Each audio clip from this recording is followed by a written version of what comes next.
Welcome to SDN online classes. आज मैं आप लोग को क्लास 10th का रसायन विज्ञान केमिस्ट्री पढ़ाने वाला हूं। क्लास 10th में जो पहला चैप्टर है रसायन विज्ञान का, उसका नाम है रासायनिक अभिक्रिया एवं समीकरण। तो सबसे पहला काम ये होता है कि हम जान लें कि रासायनिक अभिक्रिया कहते किसे हैं।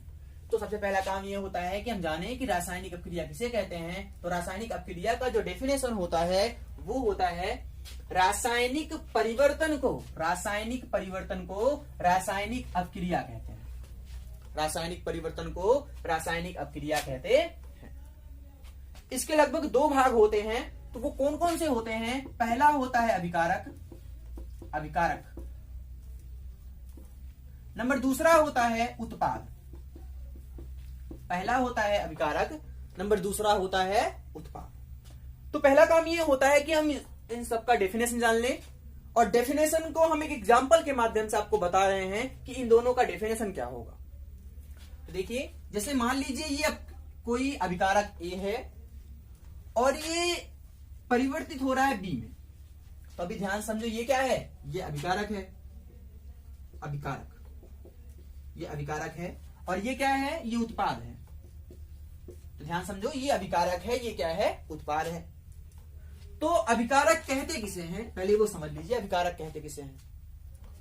तो वह पदार्थ जो रासायनिक अभिक्रिया के द्वारा परिवर्तित होते हैं, उन्हें हम क्या कहते हैं? अभिकारक कहते हैं। या ऐसे बोल सकते हैं, वह पदार्थ जिसमें रासायनिक अभिक्रिया के द्वारा परिवर्तन होता है, उन्हें हम क्या कहते हैं? अभिकारक कहते हैं। थोड़ा लिख दे रहे हैं हम, डेफिनेशन देख लीजिए ध्यान से। वह पदार्थ जिसमें रासायनिक अभिक्रिया के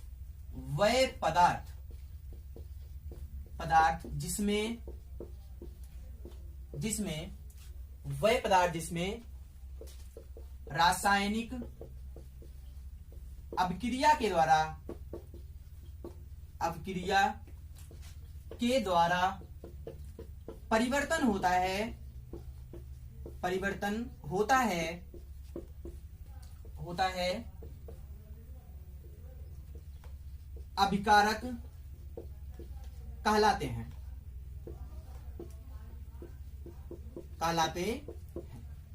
तो डेफिनेशन याद कर लीजिए।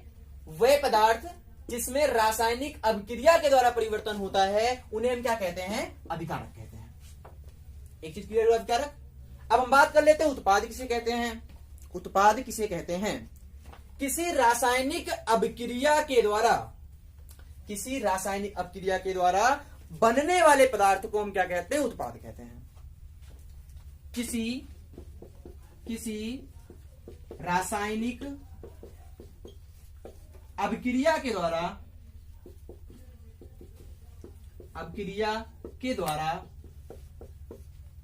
बनने वाले पदार्थ को, किसी रासायनिक अभिक्रिया के द्वारा बनने वाले पदार्थ को क्या कहते हैं?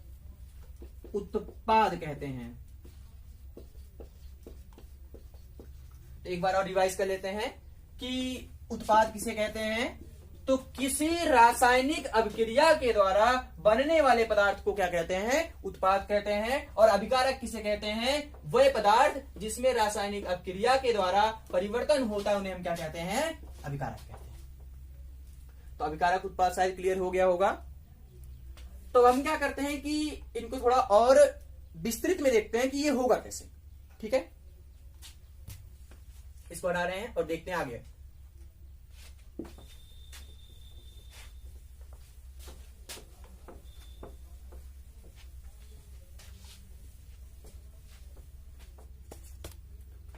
ये आपका है, मान लीजिए ये A है और इधर क्या है? ये B है, और आपको बताया गया ये क्या है? ये अभिकारक है।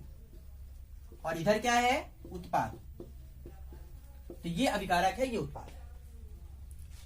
अगर मान लीजिए अभिकारकों की संख्या 2 या 2 से अधिक होता है, या उत्पादों की संख्या 2 या 2 से अधिक होता है, तो हम कैसे प्रदर्शित करेंगे? तो यदि अभिकारकों की संख्या 2 या 2 से अधिक और उत्पादों की संख्या 2 या 2 से अधिक होता है तो उनके मध्य हम संयोजन चिन्ह का प्रयोग करते हैं। अब ध्यान से देखिए, जैसे मान लीजिए ए है और ये बी है, और इधर मान लीजिए आपका जो उत्पाद बन रहा है वो सी प्लस डी है। बताया क्या गया, यदि अभिकारकों की संख्या जो है 2 या 2 से अधिक होता है और उत्पादों की संख्या 2 या 2 से अधिक होता है तो उनके मध्य हम क्या करते हैं, संयोजन चिन्ह या प्लस चिन्ह का प्रयोग करते हैं। अब ध्यान समझिएगा, इसको हम क्या बोलते हैं, यह अभिकारक है और ये क्या है, उत्पाद है। इसको बोला जाता है लेफ्ट हैंड साइड। क्या बोला जाता है, लेफ्ट हैंड साइड, बायां पक्ष। इसको क्या बोला जाता है, राइट हैंड साइड, दायां पक्ष। इसको बायां पक्ष बोला जाता है, इसको क्या बोला जाता है, दायां पक्ष। और एक और शब्द होता है कि जिसको बोलते हैं शब्द समीकरण।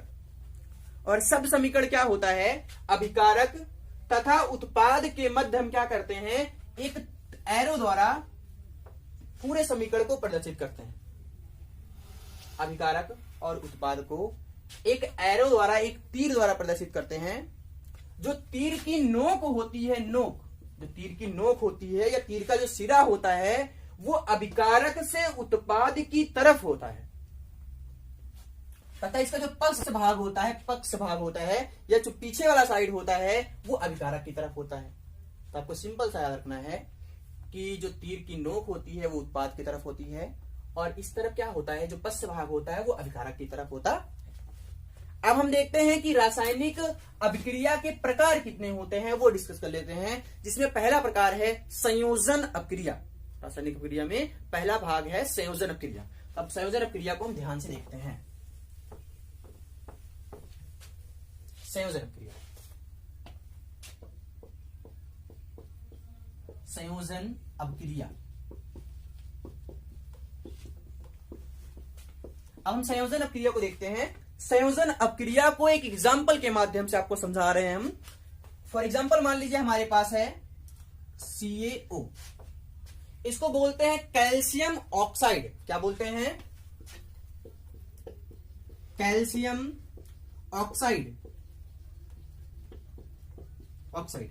या इसको एक नाम से और जाना जाता है बिना बुझा चूना, बिना बुझा चूना।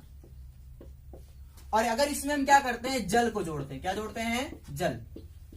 तो आपको उत्पाद क्या मिलता है, उत्पाद मिलता है CaOH का होल ट्वाइस।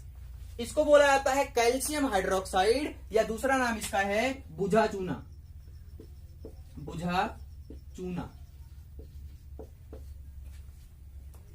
अब एक बार हम इसका डेफिनेशन देख लेते हैं कि संयोजन अभिक्रिया आखिर कहते किसे हैं। ये तो एग्जांपल हो गया है। अब इस आधार पर अभिक्रिया का डेफिनेशन क्या होता है, तो डेफिनेशन समझ लीजिए। ऐसी अभिक्रिया जिसमें 2 या 2 से अधिक अभिकारक के अणु संयुक्त होकर एकल उत्पाद का निर्माण करते हैं, ऐसी अभिक्रिया को संयोजन अभिक्रिया कहते हैं। एक और बार सुन लीजिए। ऐसी अभिक्रिया जिसमें 2 या 2 से अधिक अभिकारक के अणु संयुक्त होकर, जुड़कर एकल उत्पाद का निर्माण करते हैं, ऐसी अभिक्रिया को संयोजन अभिक्रिया कहते हैं। आगे जो है, अभी एक और चीज समझ लीजिए। आगे क्या है, आगे एक और अभिक्रिया है कि विस्थापन अभिक्रिया किसे कहते हैं, या एक और अभिक्रिया है, विस्थापन हो गया, वियोजन भी है। तो पहले हम वियोजन को डिस्कस कर लेते हैं कि वियोजन अभिक्रिया किसे कहते हैं। संयोजन हो गया है, अब हम वियोजन को डिस्कस करते हैं कि वियोजन अभिक्रिया कहते किसे हैं। तो देखते हैं एग्जांपल के रूप में वियोजन अभिक्रिया। वियोजन अभिक्रिया,